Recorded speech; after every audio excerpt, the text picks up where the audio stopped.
কখনো বিছানার চাদর টান টান করে গুছিয়ে দিচ্ছে, কখনো ওয়াশিং মেশিনে কাপড় ভরছে, আবার কখনো রান্নাঘরে দাঁড়িয়ে টমেটো দিয়ে ডিম ভাজি বানাচ্ছে। দেখলে মনে হতে পারে কোনো গৃহকর্মী হয়তো ব্যস্ত সময় পার করছেন, কিন্তু না, এগুলো সবই করছে মানুষ সদৃশ হিউম্যানয়েড রোবট। একসময় ফ্যাক্টরির ভেতর সীমাবদ্ধ থাকা রোবট কি এবার সরাসরি ঢুকে পড়ছে মানুষের বাসা বাড়িতে? চীনের হুবেই প্রদেশে সম্প্রতি উন্মোচন করা হয়েছে নতুন প্রজন্মের এক জেনারেল পারপাস হিউম্যানয়েড রোবট। একসময় যেসব কাজ শুধু মানুষের দৈনিক ঝামেলা বলে পরিচিত ছিল, এখন সেগুলোই ধীরে ধীরে রোবটের দায়িত্বের তালিকায় ঢুকে পড়ছে।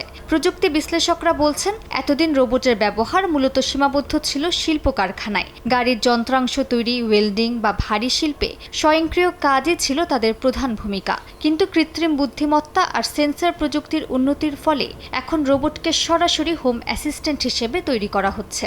চীনের উহানের একটি সার্ভিসড অ্যাপার্টমেন্টে চলতি মাসের শেষ দিক থেকেই এই রোবটকে বাস্তব বাসাবাড়ির পরিবেশে কাজ করানো হবে। শুধু ঘরের কাজ নয়, বয়স্ক মানুষের সঙ্গে কথা বলা বা সঙ্গ দেওয়ার মতো সামাজিক ভূমিকাও দেয়া হচ্ছে এসব রোবটকে। এর মধ্য দিয়ে প্রযুক্তি প্রতিষ্ঠানগুলো এমন এক ভবিষ্যতের ইঙ্গিত দিচ্ছে, যেখানে রোবট শুধু মেশিন নয়, বরং পরিবারের সহকারী সদস্য হিসেবেও কাজ করতে পারে। এদিকে চীনের গুয়াংডং, হংকং, ম্যাকাও, গ্রেটার বে এরিয়া জুড়ে দ্রুত বিস্তৃত হচ্ছে রোবট শিল্প। শেনজেনের রোবট ভ্যালিতে যেমন শিল্প কারখানার জন্য রোবট গাড়ির যন্ত্রাংশ জোড়া লাগাচ্ছে, তেমনি পাশে অন্য রোবট চা বানিয়ে পপকর্ন পরিবেশন করছে।